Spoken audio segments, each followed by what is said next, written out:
به همان سرعتی که ظاهر شده بودند ناپدید شدند و از آنها فقط افسانه‌هایی به ما رسیده که موجب نوشته شدن صدها کتاب و فیلم شده است. ماجرای وایکینگ ها در آمریکای شمالی داستان سرزمین های اسرارآمیز و قبایل غریبه است که به عنوان اسکرالینگ ها نیز شناخته می شدند. به 1000 سال بعد از میلاد باز می گردیم. برای حدود 12,000 سال آمریکایی ها هیچ ارتباطی با اوراسیا نداشتند.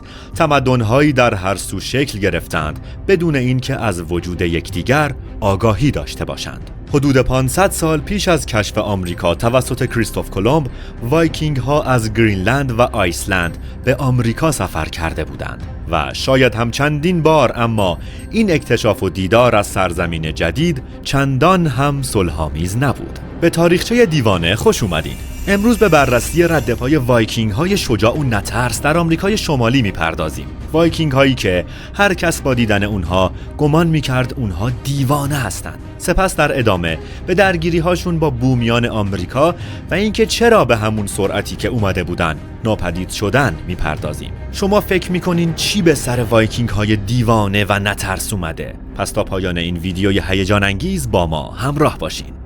اولین ارتباط در حدود سال 980 اریک سرخ شروع کرده بود به ایجاد سکونتگاه در گرینلند و این عمل دقیقاً به میل خودش هم نبود. اریک مردی وحشی بود و 3 سال میشد که به دلیل قتل یک فرد از آیسلند اخراج شده بود. او سپس قطع زمینی بسیار سرد و نامناسب را که در زمان کاوش یافته بود گرینلند نامید تا مردم را اغوا کند که به آنجا مهاجرت کنند. طرح وی جواب داد. نهایتاً چند هزار وایکینگ در گرینلند ساکن شدند و آنجا را خانه خود خواندند. سپس اریک توسط یک تاجر دریانورد که او نیز از آیسلند به گرینلند مهاجرت کرده بود در مورد وجود سرزمین‌های ناشناخته‌ای در غرب اطلاع یافت. پسر اریک، لیف اریکسون، مسحور ماجرا شده بود و از این رو در حدود سال 1000 به همراه 35 مرد دیگر عازم سفری دریایی شدند تا از وجود این سرزمین اسرارآمیز مطمئن شوند. ظاهراً واقعیت داشت. لیف و مردانش در سرزمینی که به نظر می رسد نیوفاندلند باشد چادر زدند. گفته می شود که در آنجا پدرخوانده لیف در اثر مصرف میوه های ریز مست می شد. گفته می شود که ممکن است دلیل مستی تایکر خوردن زغالخته و انگور تخمیر شده باشد که همگی به صورت خودرو در منطقه رشد می کردند. لیف و همراهانش اقامت طولانی نداشتند و به صورت ناگهانی محل را ترک کرده و عازم گرینلند شدند. در مورد این بازدید کوتاه لیف هیچ گزارشی از بروز درگیری با بومیان آمریکا وجود ندارد. در هر صورت احتمالاً وایکینگ های قبلی تعدادی از بومیان آمریکا را در گرینلند دیده بودند. شواهدی وجود دارد که آنها با طولها اجداد اسکیموها تجارت داشتند. در سایت باستانشناسی طول، عاج‌های حکاکی شده‌ای از شمالی‌ها و ابزارهای آهنی و برنزی که طول‌ها خودشان توانایی ساخت آنها را نداشته‌اند یافت شده است که مهر تاییدی بر این نظریه است. تصور میشد که نامگذاری اسکریلینگ برای بومیان آمریکا توسط وایکینگ ها احتمالاً از کلمه شمالی باستانی اسکرا منشأ میگیرد که به معنی پوست خشک است. به احتمال زیاد به پوستین حیوانات که طولها اجداد اسکیموها به تن میکردند اشاره شده است. توروالد و تورفین. به هر صورت برادر لیف، توروالد، نهایتاً چند سال بعد یک سفر دیگر را به غرب ترتیب داد. توروالد و همراهانش زمستان را در کمپی که لیف قبلا احداث کرده بود گذراندند. در بهار وایکینگ ها با 9 بومی روبرو شدند که زیر قایق های کانوی پوشیده با پوست خوابیده بودند و به آنها حمله کردند. همگی آنها را کشتند به جز 1 نفر. آن 1 نفر باقی مانده فرار کرد تا با نیروهای بیشتر برگردد. نبردی در گرفت و توروالد توسط یک تیر خدنگ کشته شد. با وجود روابط تنش آلود با بومی‌های آمریکا، نهایتاً وایکینگ ها پیش از بازگشت به گرینلند یک زمستان دیگر نیز در منطقه ماندند. چند سال بعد بود که یک شمالی دیگر عازم سرزمین جدید شد. این فرد تورفین کارلسفنی بود، یک تاجر ثروتمند از تباری متفاوت. او نسبت به برادران اریکسون سفری بسیار مفصل‌تر را ترتیب داد، با 3 کشتی و حدود 160 تا 250 مرد و زن و حیوانات اهلی. کاوش تورفین نسبت به لیف و توروالد بیشتر در سمت جنوب بود. آنها نهایتاً در محلی به نام استرام فیورد ساکن شدند. در آنجا آنها با اسکرلینگ های بیشتری روبرو شدند. برخورد در ابتدا به اندازه کافی صلح‌آمیز بود. دو دسته با یکدیگر تعامل داشتند. بومیان آمریکایی خز را در عوض پوشاک قرمز و مایعی شگفت‌انگیز به نام شیر تجارت می‌کردند. شیری که وایکینگ ها از گاوهای همراه خود می‌دوشیدند. اما بعداً اوضاع تغییر کرد. وایکینگ ها و مردم بومی بر روی لبه چاقو با هم زندگی می کردند و موارد خصومت و درگیری ناگهانی رو به افزایش بود. همه این موارد از زمانی شروع شد که یک گاو وایکینگ ها رم کرد و گروهی از بومی ها را به وحشت انداخت. آنها ابتدا فرار کردند، اما بعد به تعداد بیشتری بازگشتند و آماده درگیری بودند. آنها با سنگ‌انداز به وایکینگ ها حمله کردند و یک نبرد تاریخی رخ داد. ممکن است این آخرین شانس تورفین و مردمش بوده باشد. آنها محل را ترک کرده و به گرینلند برگشتند. برای صدها سال هیچ اروپایی ساکن سرزمین جدید نشد. اکتشاف بقایای روستای وایکینگی توسط باستانشناسان. متاسفانه شواهد و یافته‌های باستانشناسی کافی در مورد حضور وایکینگ ها در آمریکا وجود ندارد. اما در هر حال موارد اندکی نظیر لانس آمدوز در نیوفاندلند وجود دارد که ممکن است یکی از کنجکاوی برانگیزترین سایت های باستانشناسی در جهان باشد. در دهه 1960 یک زوج نروژی با نامهای هالگ اینگستاد و آنستین اینگستاد شروع کردند به جستجو در سواحل شمال شرقی کانادا به امید یافتن شواهد باستانشناسی در مورد مکانهایی که در ساگاها مورد اشاره بود و نهایتاً در لبه شمالی نیوفاندلند آن را یافتند. لانس آمدوز به تنها سکونتگاه تایید شده وایکینگ ها در آمریکای شمالی تبدیل شد. سایت شامل بقایای 8 خانه سود می باشد.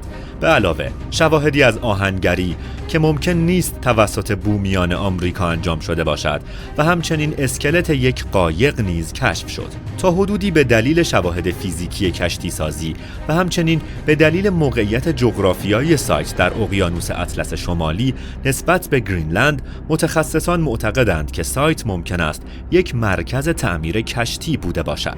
یکی از شواهد قطعی که تایید می‌کند لانس آمدوز قطعاً یک سکونتگاه وایکینگی بوده، یک سنجاق کوچک اما مهم است. یک سنجاق برنزی با یک حلقه در انتها که احتمالاً برای متصل کردن یک ردا به دور گردن استفاده می شده و با قطعیت بالا متعلق به وایکینگ هاست. موارد دقیقاً مشابه آن در سایت های باستان شناسی وایکینگ ها در نقاط مختلف اسکاتلند و ایرلند یافت شده و همگی متعلق به تاریخی بین سالهای 920 تا 1050 بودند. پنی گودار یکی از معدود شواهد قطعی دیگر در مورد حضور وایکینگ ها در آمریکای شمالی در نقاط جنوبی تر و در یکی از سواحل بروکلین مین یافت شده. در یکی از روزهای آگوست سال 1957 یک باستانشناس مبتدی به نام گای ملگرن یک سکه قدیمی کنجکاوی برانگیز را کشف کرد. او در ابتدا گمان می‌کرد که این یک پنی انگلیسی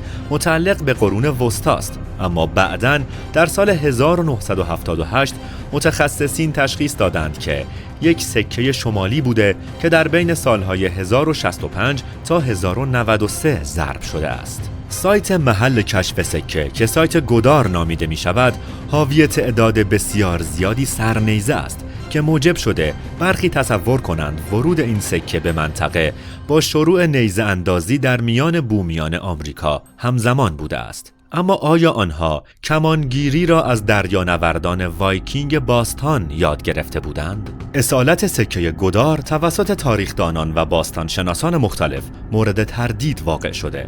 در گذشته در مورد کشف آمریکا توسط وایکینگ ها برخی شواهد جعلی که شامل یک نقشه تقلبی و یک سنگ نوشته شمالی که در مینسوتا یافت شده بود وجود داشت. در هر حال سکه شمالی توسط متخصصین مورد وارسی دقیق بوده و معتقدند که اصالت دارد و تمامی آسیب‌ها و نشانه‌های یک سکه بسیار قدیمی را دارد. ساگاهای وینلند. ما در مورد دوره‌های زمانی سکونت وایکینگ ها در آمریکای شمالی اطلاعات چندانی نداریم، اما بر اساس 2 ساگا در مورد 3 اکتشاف در دنیای جدید می‌دانیم: ساگای اریک سرخ و ساگای گرینلندی ها. این دو با هم با عنوان ساگاهای وینلند شناخته می‌شوند. هر دو چند صد سال بعد از وقایعی که از حدود سال 1000 شرح می‌دهند نوشته شده. آنها از برخی جنبه‌ها تفاوت‌هایی دارند، اما اساساً در مورد سکونت وایکینگ ها در آمریکای شمالی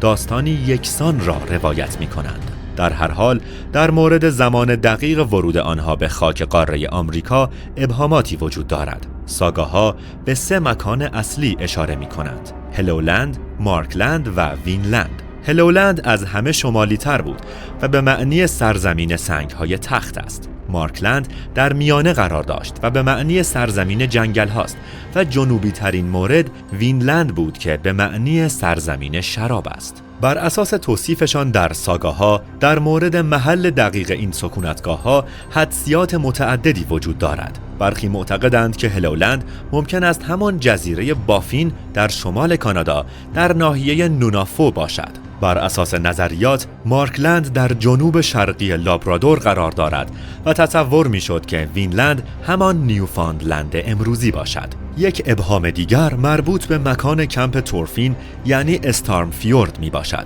در ساگاها توصیف شده که استارم فیورد جریان آبی قوی و جزر و مد بسیار داشته، خلیجی که به عنوان بندرگاهی طبیعی عمل می کرده، با صخره‌های بلند در دوردست و زمستان‌هایی که خورشید در آن نیمه روز طلوع و در نیمه بعد از ظهر غروب می کند و لانه‌های بسیار زیاد پرنده به طوری که قدم نگذاشتن بر روی تخم‌ها دشوار بوده. بر اساس این توصیفات می‌توان مکان‌های متعددی را در طول ساحل شمالی آمریکای شمالی به عنوان مکان استرام فیورد در نظر گرفت. از خلیج فاندی و لانس آمیدو در کانادا تا خلیج بازارد در ماساچوست و حتی در مناطق جنوبی نظیر لانگ آیلند در نیویورک. سرانجام وایکینگ ها چه شد؟ آخرین ابهام در مورد حضور وایکینگ ها در آمریکا در مورد این است که چرا آنجا را ترک کردند. چرا این جنگجویان بیباک نتوانستند برای بیشتر از چند سال در آمریکا دوام بیاورند؟ چرا ساکن آنجا نشدند؟ چرا بخش زیادی از مردم آمریکای شمالی امروزه به زبان شمالی صحبت نمی کنند؟ افراد زیادی در مورد دلایل این موضوع گمان زنی کردند. شاید جمعیت و آذوقه کافی با خود به همراه نیاورده بودند. شاید توسط بومیان خصومتجو بیرون رانده شده اند. اما یکی از تئوری‌های اصلی به شرایط جوی مربوط می شود. در طول قرن 11 لیف و توروالد اریکسون و تورفین کارلسفنی در سرزمین جدید به اکتشاف پرداختند. در این زمان اقلیم منطقه گرمتر بود و با عنوان دوره گرمایی قرون وسطا شناخته می شود. به این دلیل تابستانها گرمتر و یخبندان دریای شمالگان کمتر بود، اما بعداً سردتر شد. این سرما در ابتدای قرن 12 چیزی که به نام عصر یخبندان کوچک نامیده می شود شروع شد. این سرما باعث شد تا دما کاهش یافته و یخها انباشته شوند و بسیاری از مسیرهای دریایی از دسترس خارج شوند. همچنین این موضوع زندگی را برای وایکینگ ها در گرینلند و ایسلند بسیار دشوار کرد. شواهد به کمبود غذا و شیوع طاعون نیز اشاره دارند. بین سالهای 1250 تا 1700 جمعیت ایسلند از 150,000 نفر به 50,000 نفر کاهش یافت. حضور وایکینگ ها در آمریکای شمالی گذرا بود. چیزی که ما در مورد آن می‌دانیم تنها در حد افسانه هاست که از طریق ساگاها بیان شده و می‌تواند حقیقت تاریخی یا افسانه باشد یا ترکیبی از هر دو. شواهد فیزیکی تنها شامل یک سکونتگاه کوچک، یک سنجاق و یک سکه است. با این حال هنوز هم تصور این که اگر ساکن منطقه می‌شدند چه اتفاقاتی رخ می‌داد لذت بخش است. نظراتتون رو در کامنت ها با ما به اشتراک بذارین. شما چی فکر میکنین؟ آیا واقعاً وایکینگ ها به آمریکا پا گذاشتن؟ مثل همیشه ممنون میشیم که ویدیو رو لایک و چنل ما رو سابسکرایب کنین.